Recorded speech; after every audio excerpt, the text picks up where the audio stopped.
Dengan berbagai macam aspek yang ada, kemudian kebutuhan masyarakat, pola kebutuhan masyarakat terhadap layanan kesehatan, nah, seperti apa kemudian Diagnose ini memasang atau mematok target pertumbuhan kinerja di tahun ini? Seperti apa? Apakah akan cukup di range yang agresif, begitu? Apakah moderat gitu ya, atau lebih ke konservatif? Seperti apa?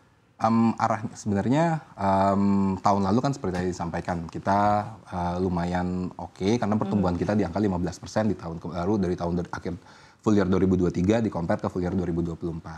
Nah kalau kita ngelihat memang di Q1 kita, Q1 2025 dibandingkan dengan Q4 2024 sama Q1 2024, kita lumayan flat nih atau cenderung decline. Karena memang di first Q ini kemarin banyak libur, terus banyak juga tadi medical check up untuk corporate itu banyak penundaan.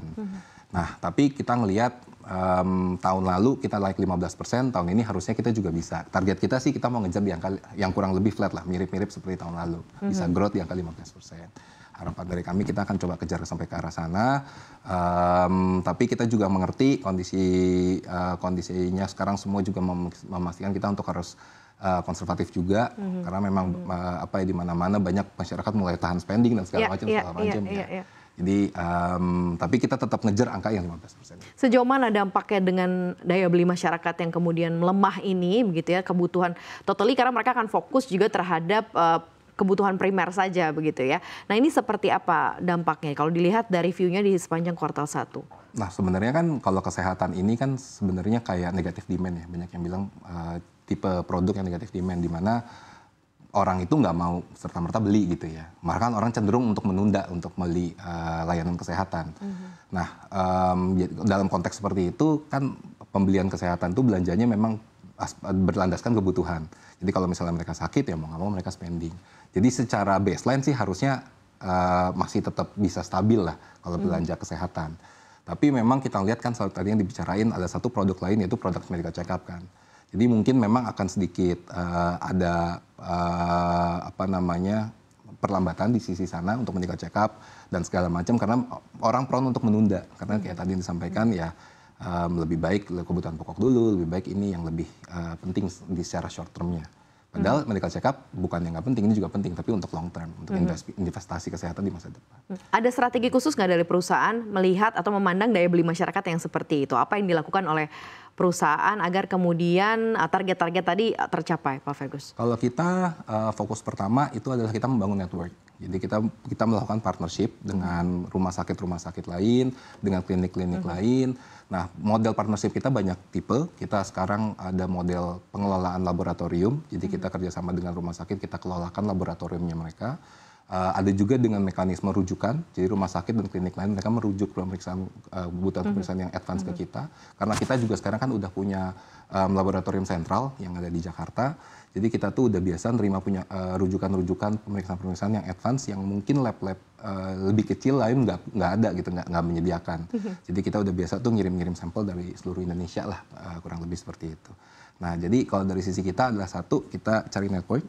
Kita punya produk yang memang khusus, seperti tadi disampaikan, produk-produk kita pengembangan yang memang khusus dari kita punya smart report yang disampaikan, lalu kita coba gandeng teman-teman tuh rumah sakit, klinik, dokter, kita gandeng itu semua, kita info, kita punya produk seperti ini. Habis itu juga dari sisi klinik yang tadi kita sampaikan, kita bikin di tahun ini, kita mulai juga bikin layanan medical check up yang lebih unik yang cuma kita doang yang bisa ngelayanin. Dimana kita nggak cuma medical check up, tapi kita menawarkan monitoring. Jadi dia melakukan medical check up, 1 hari itu bisa langsung keluar hasilnya. Dimana nanti monitoring yang tadi pakai smart report, dia juga bisa langsung monitoring, bisa langsung konsultasi sama dokter. Nanti tahun depan mereka bisa monitoring, lihat, oh tahun lalu hasil kesehatan saya dulu begini ya, target saya begini ya. Apa saya udah nyampe target atau belum ya, kurang lebih gitu. Jadi memang kita fokusnya di produk, layanan, sama value yang kita kasih ke klien-klien kita melalui partner-partner sama rekanan kita. Oke, sekarang kan sudah ada 30 laboratorium yang tersebar ya di seluruh Indonesia ya.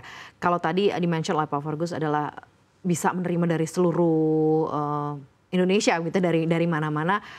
Ada nggak rencana untuk ekspansi atau perluasan lagi laboratorium gitu agar keterjangkauannya juga akan jauh lebih dekat? Karena kan lagi-lagi ya ingin memberikan level of awareness juga dan masyarakat juga akhirnya lebih dapat layanan itu lebih dekat gitu dari tempat tinggal mereka. Itu dong, kita justru emang kita maunya expanding terus karena kita yang tadi sampaikan aksesibilitas untuk layanan kesehatan itu memang sangat penting.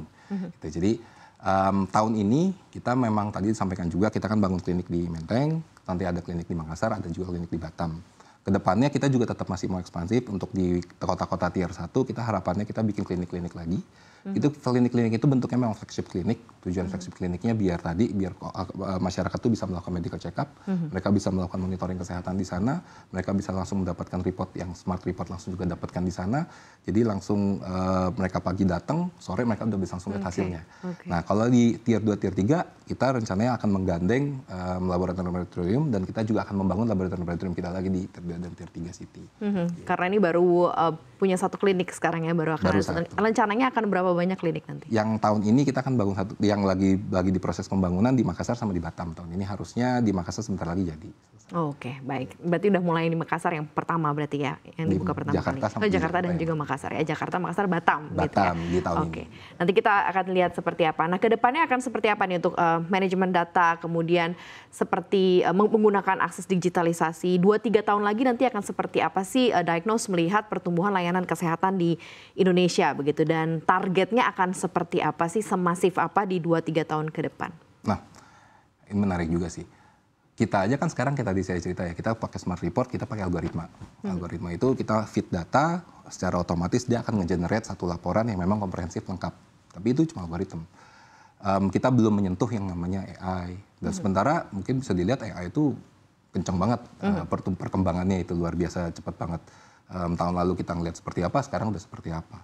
Jadi kalau kita ngeliat ngomongin 2-3 tahun lagi, harusnya mulai dari proses monitoring sistem yang tadi bisa disampaikan itu mungkin cuma bisa ngeliat setahun, nanti tahun ke depannya Anda lihat perkembangannya seperti itu. Nanti dengan AI dia bisa melakukan monitoring yang langsung ke masyarakatnya gitu, langsung ke pasiennya. Jadi mulai dari kepatuhan menggunakan obat, mulai dari monitoringnya dia, kadar gula darah dan segala macam, itu semua bisa langsung otomatis dan bisa langsung konsultasi juga. Kita ngelihatnya sih ke arah sana gitu ya, dengan adanya AI dan segala macam.